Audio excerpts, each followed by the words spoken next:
Hello everyone, I'm Samantha Jane Smith. And I'm Jacob Keynes, and you are listening to the Classical Queer Podcast.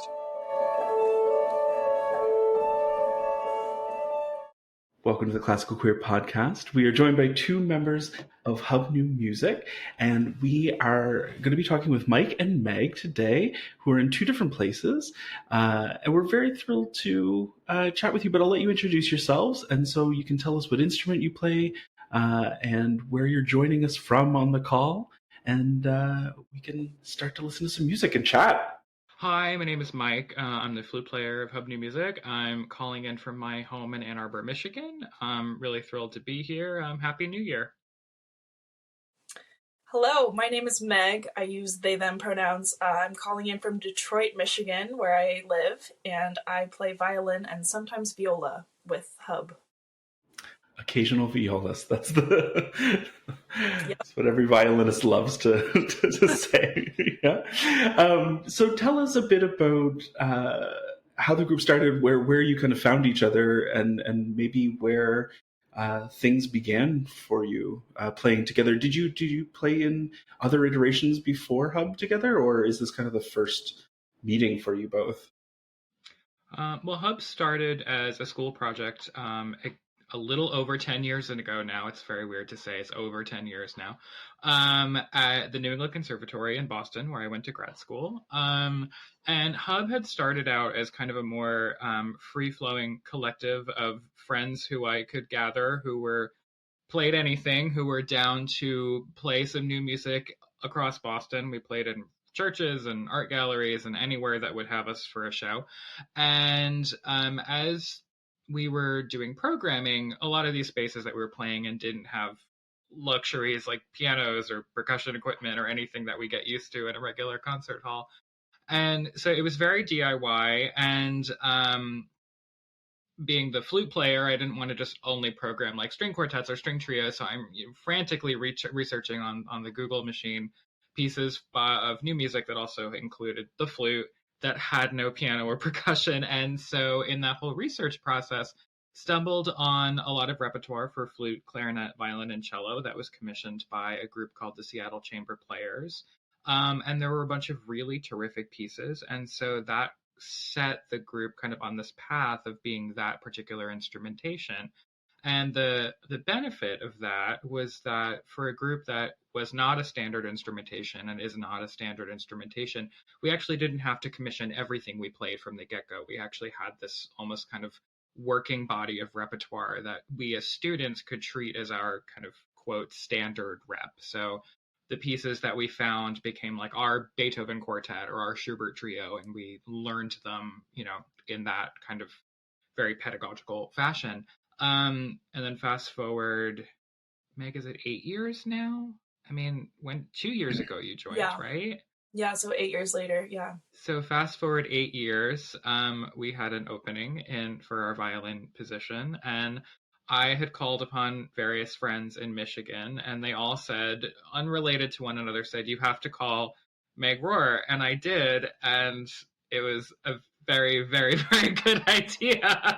And I'll let Meg talk about how they joined the group. Yeah, I had known about Hub because when I was still a grad student. Hub came through University of Michigan, where I was studying, and did a mentorship program. And so one of my ensembles actually got to have a coaching with Hub, and I thought they were so cool. And then I got this email, and I was like, I get to play a trial with Hub New Music. That's awesome. And it just kind of felt really great immediately. When we first played together, there was some chemistry. So yeah, that's how it happened. Fantastic. And the really fun thing is that the first piece that Meg played with us by our friend Takumi Ito, we just released the recording of it like a few months ago. So that was a really cool, kind of lovely full circle moment. That's very cool. Yeah. When you were at NEC, was there the Queer Student Union? Did that exist at that point? Or is that too before? I think it was probably 2 before. Either that or I was completely unaware. I was admittedly never at school, so I'm not the person to ask about the bustling activities at NEC.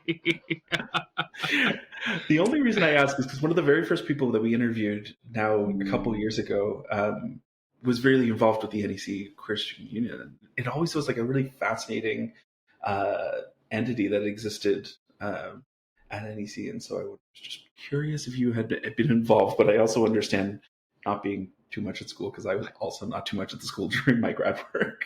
I probably can't even find it on a map at this point. I was there so little. So anyway. And Meg, when you were at Michigan, talk to me about how you ended up there. Was it proximity? Were you there? Was it for a teacher? How did you kind of end up in that program? Yeah, it was totally for a teacher for me. I was, considering where to do my master's and had an amazing transformative meeting with Danielle Belen, who I studied with at Michigan. And I kind of knew like I should go here. And it was very cool because that was my in to Michigan. But as soon as I got there, there was also this really creative spirit that was just like around the whole school that I really vibed with. And so much new music happening and creative music and improvisation and people kind of, blending things together and really focusing on new compositions in a way that was like perfect with what I wanted to do, and definitely led me down my path towards wanting to do new music full time. So I feel like it was a little bit serendipitous where I didn't know that's what I was going there for, but looking back it seems like, well, thank goodness that's a community that was able to nurture that a lot. I think that's such a like tale as old as time new music entry story. I mean, I remember I am also like a new music clarinetist and live almost exclusively in that world. But I remember loathing new music when I was in like undergrad. I remember going to concerts and thinking, this is utter shit. I think this is just listening to my first Cage pieces and thinking this is such a waste of time. But now I can't imagine not being in that space and not like deeply loving new music. But it's funny how everybody kind of arrives at it. You're right. It's a very interesting trajectory, maybe. Totally. So, I mean, I'd like to ask a little bit about how you work together. The four of you, excuse me, work together and decide on kind of your program and what music you're going to take on. Because I'm sure I know you're all very creative people, and I'm sure you have different creativities. And I just, want to get the dynamic of how you work together to develop where you're going and to develop a piece. Yeah, so for programming, I'm just going to ask Meg to confirm all the details because Meg, do we usually do it in like August, right? So in like late summer, usually August, we have the meeting, which is at that point, we have a pretty good idea about what our calendar is going to look like for the coming season. And there's a Google Doc. To answer your question, in short, everything is a Google Doc. Everything, that is how everything operates. I was more interested about how you decide creativity and how you creatively decide what your program's going to be. So right, and so we have the list of all the concerts that are going to happen for the season, and we kind of know if there are some concerts where we have to play a particular piece, or if we have a commission coming up, or if there's someone commissioned a piece and we have to play it on this particular series. And then everybody kind of contributes other repertoire that they want to see happen for the year. There's a big list, and then we just go through tour by tour, concert by concert, and say what we want to play. And we're usually like pretty in agreement about it. We rarely have like any kind of like conflicting views of like I really want to do this or I don't really want to do this. And often what I like about that process is that we often are really good at kind of acquiescing to others' requests, because if there's a piece that someone really, really wants to play, then like we have this space and this job where we have so much programming control, and I like that we enjoy that. But yeah, so the meeting is usually like 4 hours. There's a lot of various hot beverages that are consumed across that time, and it's good fun. Yeah, it does feel a little bit like a puzzle. Like, I like thinking about the old saying about, like, you know, more parameters sometimes helps with creativity, right? So for us, there's all these very specific concerts that need certain things already, or have a certain amount of time to fill, or it's like, okay, well, we just came from this other concert and it will be fresh in our fingers. So it's kind of, it feels like this large puzzle of, like, programming feels like a puzzle of putting together things that make sense, and also things that the presenters request, and also things that we want to add, and it all kind of goes together. And I also just want to add that when we're, like, a lot of the things that are requested is, you know, because it's a newer piece, and it's a commission. And so just going back even farther, like when we're deciding who to commission, we have also kind of a similar, like, brainstorming session every so often. And Mike is definitely like the one who communicates with everyone, so he's kind of like the one who grounds us in reality a little bit, but we're all allowed to dream for sure about, like, okay, like, who, you know, who do we imagine or daydream about working with, and then, like, which ones of these would maybe be practical to try and accomplish. So yeah. And how much do you kind of engineer that conversation? And maybe that's a good question for Mike, as in, like, I have a very similar relationship with a group here that we kind of plan a year's worth of programming, also like in August, and we have composers that we want to work with and pieces that we want to draw on. But we have a really strong bent towards, we want like emerging East Coast Canadian composers. We definitely want representation from queer people. We definitely want Black Nova Scotian composers. We want, like, a really specific group. How much do you, like, play with that in your programming, or is it really truly piece first, and then, because the pieces you probably want to play are also likely by people that you want to represent as well, that it just kind of happens naturally, or are you actually kind of, like, massaging that a bit? It's something I think about a lot, in as running an organization and working with people who are doing a lot of commissioning work. I think that the philosophy that I've tried to bring to that work is, I think it's important as a commissioner, as a programmer, as any kind of, like, artistic directorship kind of role, is to know as much about your field as humanly possible, and to know everything that's going on. And so I think it's important to keep tabs on who is winning the various prizes every year, especially the emerging composers ones, and what is this other 5 groups you know of, who are they programming. And I think just keeping tabs and having a really global perspective on what's going on in your field. And I think if you're doing that right, then hopefully that pool of people that you are kind of broadly assessing is more diverse and is more inclusive of queer voices, of people of color, of people from different aesthetics and schools and economic backgrounds. I think what I've tried to avoid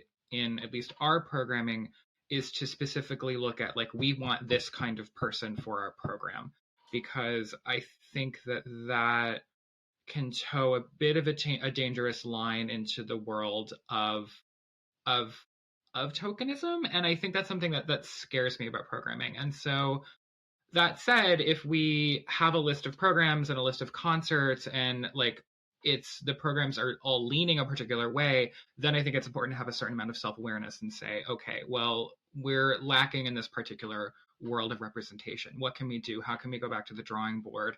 And above all else, we have to want the composer there. We have to want the piece. The piece has to work, because I think that there's a certain amount of artistic respect from that, of anyone who's programmed, or anyone who we commission, anyone who is part of our kind of, like, hub universe. We want that person to know that they are there because we value their voice as an artist, as a composer, as a musician, and not because they're filling a requirement for us, because I find that to be kind of performative. And at the end of the day, I don't think that serves anybody but the programmer, and it doesn't serve the audience. It doesn't serve the community you're trying to help. I think when it's done authentically and earnestly, and which is the hard way of doing it, I really think that's the only way to do that authentically. Sorry, that's my long-winded answer of saying read a lot, listen to a lot of music, and make decisions based on a very global perspective. And who are your audiences? Oh, sorry, Meg, go ahead.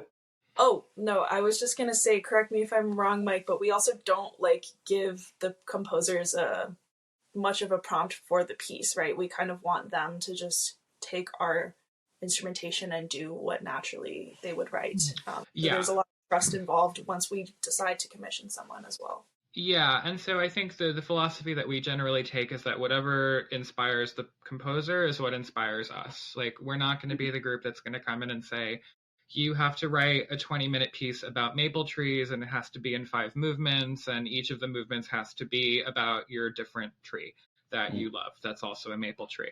It's sometimes there are definitely timing parameters that come into play of we're really looking to commission a 15-minute work or an 8-minute work or a 30-minute work. And a lot of that is also in conversation with the composer about what they have the capacity to write and the piece that they want to write for us. But in terms of content, it's mostly up to the composer. Yeah, because I find that just gives, if they're excited, we're excited. It's usually at the end of the day how it works. How do you work with the composer? I mean, it sounds like from what you said, you just go and say, okay, write us a piece, and lo and behold, some period of time later, they come back with something. I'm not sure it's like that, but so what's your actual interaction, and how you then deal with what the composer is trying to get over to the audience, and how you work with that? Maybe Meg, you want to start with that one this time? Sure, yeah. Well, it varies so much. Different composers all have their different processes, but something we do try to always have as part of the process is a little bit of workshopping. Some ways before we would actually premiere the piece, which is very helpful, because even if it's just a few ideas and it changes radically between the workshop and the concert, or if it's, basically a fully written piece at the workshop and it's only tweaked a little bit, it gives us so much insight when we have that back and forth with the composer, with still some time to digest the work. Because when we actually communicate with them about it, whether that's sending recordings back and forth or actually meeting in person, we get so much more from them about what they've written and what the larger concepts are, or what's the most important thing about the work, or about the notation, or it's just always so clarifying for us. And it goes both ways too, where we will almost always have questions or thoughts or requests or confusions or any number of things that we want to ask about, and maybe either just dive in together or change or something. And so both of those things are so helpful to do with the composer, during the process when the piece is still kind of not fully formed yet. But yeah, it does vary a lot composer to composer, how much they give us and how deep that back and forth goes. So it's been really interesting to kind of see people's different styles of that, and how their ideas grow at different paces or in different orders or something like that. One time we just got this page of a few bars that were not related, and we just they were I really want to hear, just play this and then just play this and then play I just need to hear what these sound like. And then we were okay, and we sent it back, and it was a month later or something, we got this whole amazing piece that was, this is I'm talking about James Diaz, Lines of Acid Dreams. It was this amazing piece by James Diaz that was just somehow a combination of all those textures that we had tried, that at the time we had no idea how they were going to be related. But it just blossomed into this amazing thing that was all connected. So yeah, it really varies. And on the other end of that, we just did a really extensive workshop for a piece by Donica Dennehy that we commissioned for our 10th anniversary. And that was a fully fleshed out, very rehearsable score. And you would think that in that context, you would just, because it was so kind of complete, that we would come in, we would read down sections. He'd be like, okay, do this faster, do this slower. And it'd be almost more like a rehearsal than a workshop. But it was so surprising to me after that, like, I think, Meg, we had like a 3-hour session with Dominic. And we picked so many things apart and tried this and swapped this technique out in for this, and now let's rebeam this or take this part out. And so it's always amazing to me that, and how valuable the workshops are, because no matter kind of what the stage of kind of completion, whatever we get is, there's always so much that kind of changes and gets workshopped between then and the final score delivery.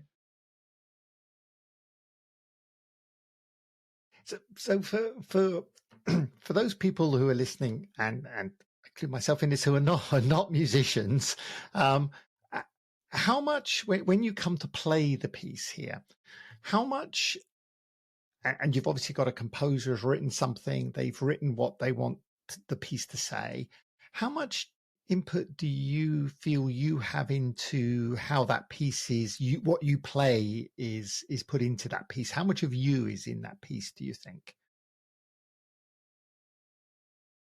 It so depends on the piece. I mean, there are are you thinking about, Meg, are you thinking about the USC question? Yes, I was literally gonna say 50%, like, as a joke, but there's a joke there. So we were well, I guess we're speaking freely.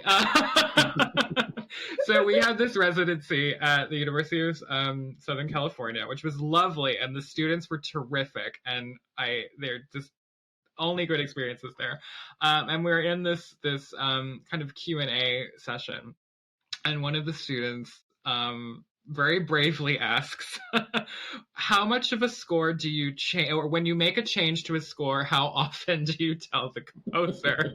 And then it felt a bit like the four of us were kind of caught red-handed. We all looked at each other kind of nervously about how we're going to answer this question. And we came to the conclusion that we tell the composer half the time if we make a change.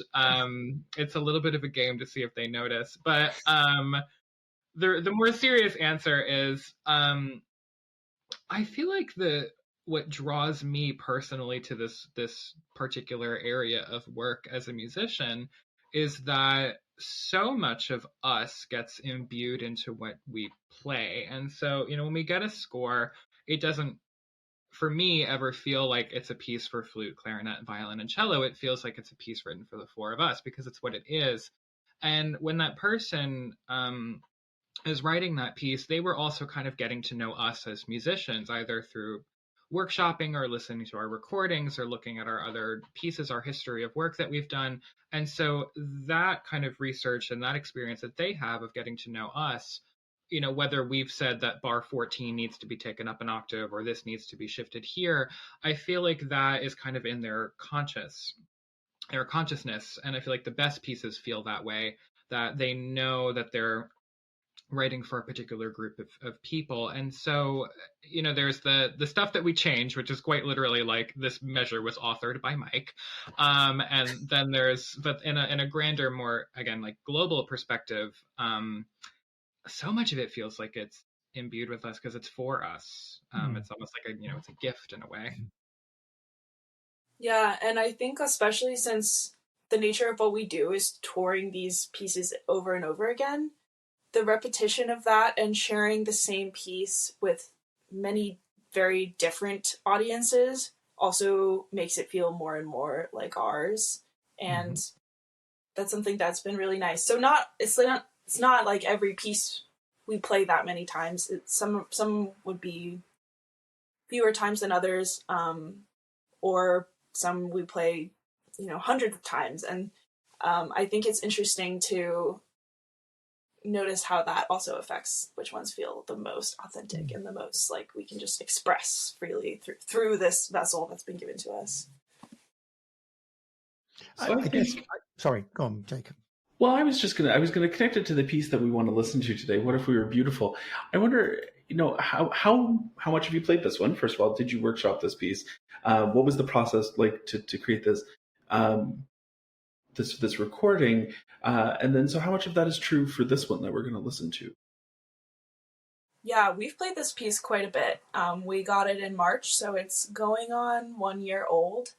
Or we premiered it in March, rather. We've had it for over a year. But yeah, we workshopped the piece with the composer Daniel Thomas Davis shortly before the premiere, and it was, a very fruitful back and forth of like, here's what this sounds like. Oh, now that I've heard this, I actually want to adjust the balance here, or the texture, or what's the most effective way to do this, and really kind of tweaking it and fine-tuning it. And then we've played it a lot since then. I think it's a pretty long piece. It's is it 18 minutes, is that right?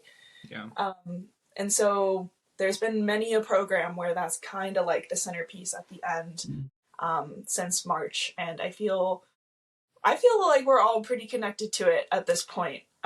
We love this one, and we also love the message behind it and the like queer affirmation of it. And I think that is one that has sunk in a few layers deeper for us. And we're getting ready to record it in May. And so I think part of the process that I think really cements the how much it feels like ours is that almost kind of final step in what I kind of see as the life cycle or the artistic process for us, is that we reach out to the composer, we brainstorm ideas, we do the commission, we workshop the piece, we premiere it, we tour it. And then I think after we've lived with something for a while and have really had it in our being, we go to the studio and we lay it down.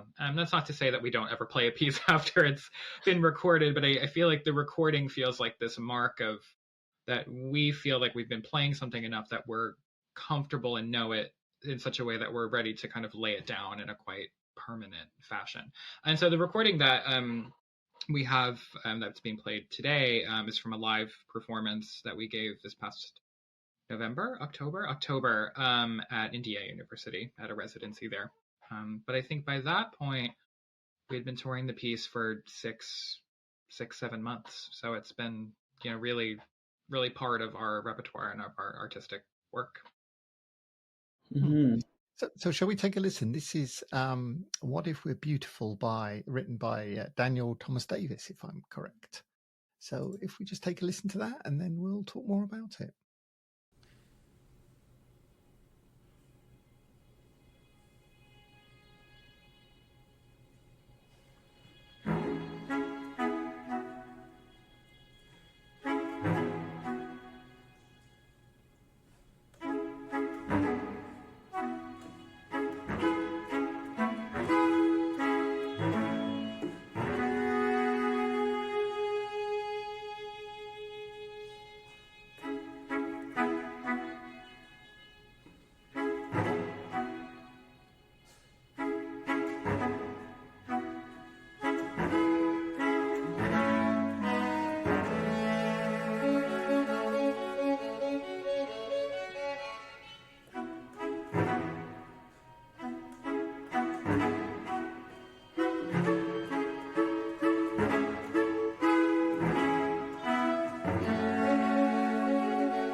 So tell us about the piece itself, nuts and bolts. So where does it come from, as in inspiration? Where did the kind of structure of it evolve from?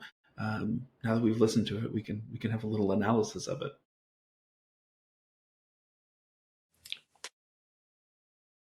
I'll start. So Dan is a really good friend. He's one of my absolute favorite people, and I think one of like Hub's favorite composers to work with. He's such this like generous, warm, ebullient, just lovely person. Dan is probably going to listen to this and like text me and tell me to like shut up. And he wrote this piece, "What If We're Beautiful," as I believe he describes it as an exercise in musical gift craft. And instead of sewing a scarf or hat or making some kind of gift or textile thing, he treats these 5 short movements as gifts to the various people whose initials are inscribed at the title of the movement. And so each movement, say a song for LH as an example, LH is a person who is in Dan's chosen queer family. And so each of these movements is a gift to a member of his own chosen family.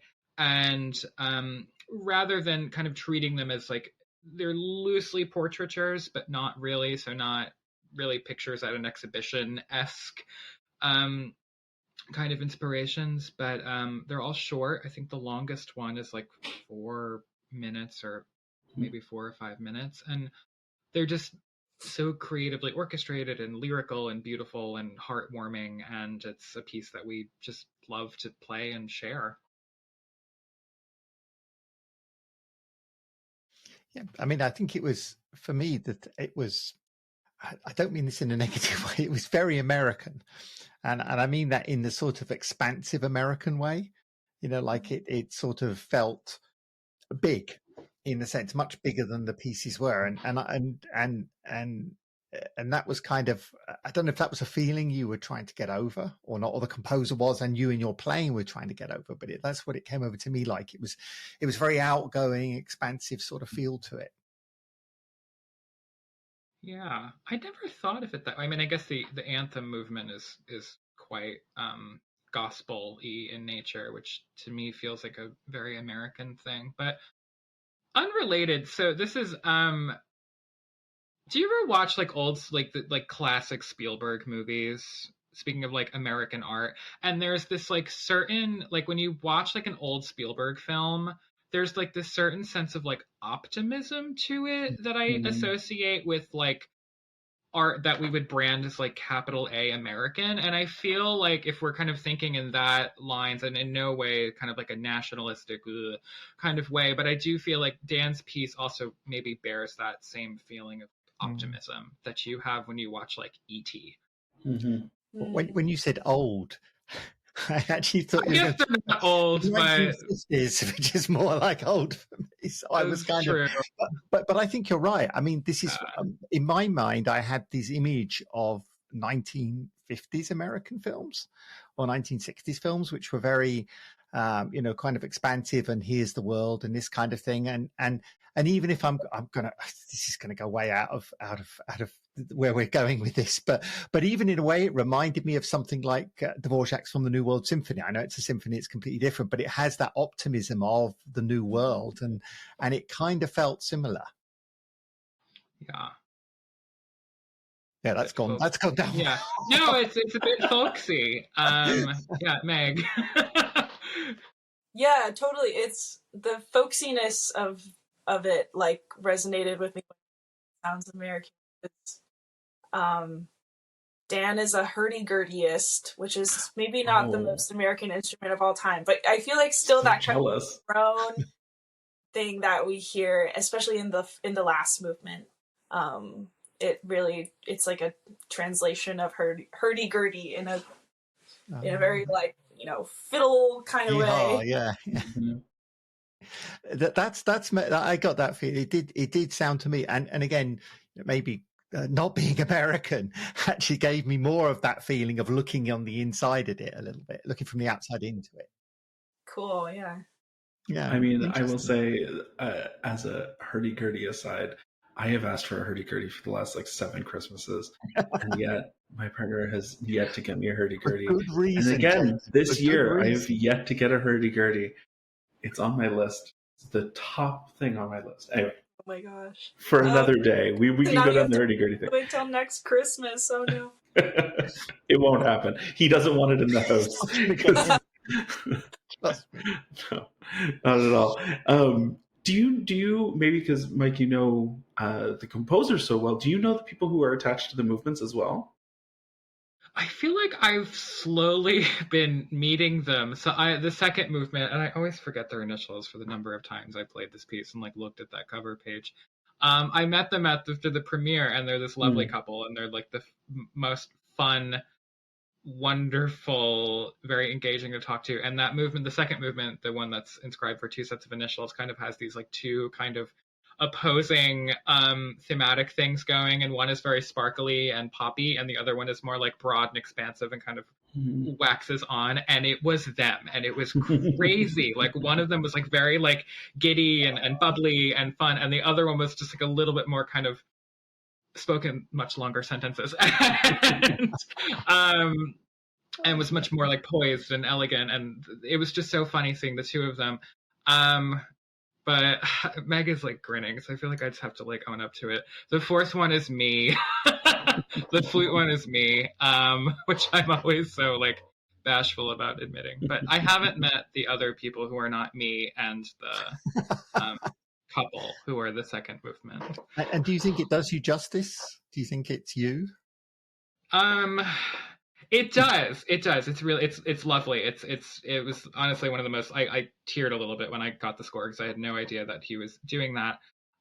We have had this ongoing joke about the flute for as long as I've known Dan, that in the Sam Adler orchestration book, there's a line about the low register of the flute that says, I think it says weak but luscious.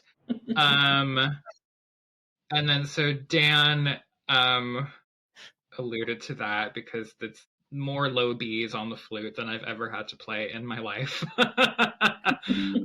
There's a line where the tempo marking is printed. It says not weak, comma luscious, and I really treasure that marking. It's my favorite tempo marking I've ever received. That is fantastic. I was just looking for my Sam Adler because I'm teaching an orchestration class, and it's somewhere on the floor. It's just like in a pile of things. I'm now going to have to go look up that line. Yeah. I'll tell my class. Yeah. That's the story behind that. Yeah. So I mean, this was a piece you gave to us to listen to, and obviously it's about queer family. And obviously we're the Classical Queer podcast, so you can see where this question's going here. I mean, how much is being part of the queer community affected you and your music? Or has it at all? Or how important a part of is it for you? I'll start for this one. It's very formative for me. Like I think in kind of more literal ways and also broader ways, in the sense that of like what being queer means and what queer family means. It has totally shaped like what I want to do with music, and also like my influences and my musical community and the people that I am around and am inspired by, and the mode in which they all make art and share it. And I think the emphasis on supporting one another in our work, I'm thinking about my Detroit queer community. Like when I'm at home, it's so central and it's so supportive, and there's so much love and kind of this like undertone of like we're all doing this because it feels important, and it's important to express ourselves, and like, you know, the personal is political, the ways that we have joy together is political, and it's just like kind of underpinning all of the goofy or profound or whatever art that we make and share with one another. Something that's really important to me is the practice of improvisation, and to me that totally feels related to queerness. I mean, obviously there's so many kinds of improvisation, but the act of like just claiming space and being creative and being yourself and being raw, and also the practice of listening to other people improvise is part of that too, like showing up for community and showing up for other people to also express themselves in that kind of raw way. I think it's really linked with queerness to me.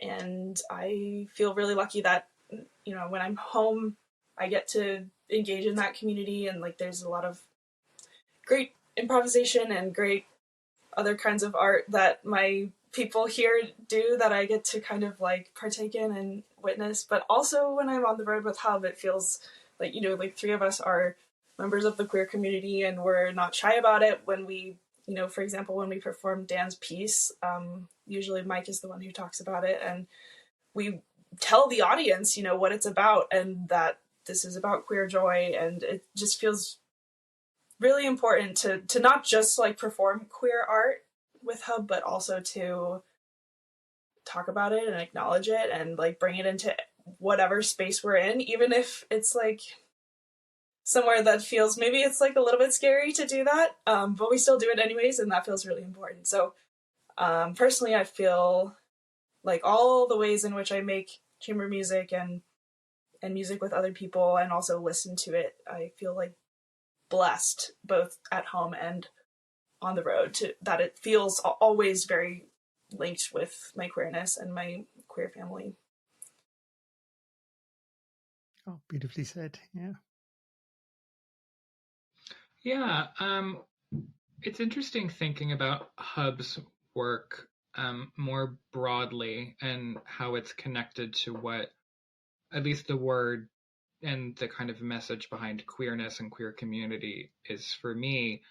One of the many things I love about Hub's work is that it is so focused on building various types of community, whether it's we come to a place and we're in residence somewhere and we get to be part of their community for a week, or we have a community of composers or collaborative artists or people we work with. And Hub is kind of always doing this kind of like generative outward kind of motion and this kind of inertia, versus say a more traditional path, which is so kind of centrally focused on oneself. I'm going to win this competition. I'm going to win this job. I'm going to get this thing. And I mean, Hub, we have that, of course. We like get a gig, or we, you know, win an award or something. But in our work, it's always felt like it's had this kind of warm, radiating inertia. And I think that's what has kept me in this field and wanting to do this for the past 10 years. And thinking more specific about queer art, again, unrelated tangents. It's just, I'm still sort of in vacation brain, and I just go off on tangents. I was watching Tiny Desk recently, or Tiny Desk concerts, and because I love them. It's like my live stream. If anyone's listening, putting it out to the world, I want to play Tiny Desk. And I was watching that queer pop band Muna, who I'm obsessed with. I cannot get enough. And they got on, and the lead singer is like the coolest person ever. I love her. And she gets up, and she's talking about our work is queer, and in this particular time period that we're in, kind of alluding to what Meg just said about the personal is political, and you know our joy is political. What I love about Dan's piece and about how we kind of express ourselves in public and at work is that what we do as an active is joy. And this is what kind of the lead singer of Muna on Tiny Desk was talking about, is that it's so imperative as queer people to express our politics, our lives, to advocate for ourselves through joy and not through tragedy. I mean, I think we're in such an interesting time in the world of queer art right now, where we're kind of breaking the trope of queer tragedy. I mean, with film and music and TV, we've never ever seen as much queer representation, and there's so much more to go. But I'm so inspired by that we have queer characters in film and TV and music and public art that are not just tragedies. They live happy lives. They have happy stories. They fall in love. They make music. They write love songs. They make music that's beautiful. They have an ending that doesn't end in like death and scandal and destruction. Because I think we had gotten so programmed into thinking that way through any kind of public facing media, and even like up in through my lifetime. I feel like that show Schitt's Creek was like the first time I had ever seen like a happy story. And I feel like with Hub's work and our own queerness, being able to project queer joy, positivity, not tragedy, is something that I'm really proud of. And kind of, again, coming back to this idea of like radiating warmth and community building. And I feel like that can be the cornerstone of our revolution, and not one that's built on sadness. Well, I think what a wonderful way to cap off on a joyful revolution. I love this, like a joyful queer revolution. Thank you both so much for your thoughts, and thank you so much for your music, and thank you for being here today and chatting with us. And I would really, really encourage everybody, if you are remotely close to wherever Hub is playing, please go see them. You can find them online in several different places, but also you have recordings. One just came out, correct? It did. Takumi Ito's Wavelengths. It's a single. It's out on our Bandcamp and all major streaming platforms. And we have another record coming out in June, which we're really, really excited about. Very soon. Yeah, and do keep in touch. We're always pleased to hear what you're doing, and when you've got new stuff, come and let us know, and we'll gladly have you on again and talk more. It's been lovely. Thank you so much. Likewise. Thank you.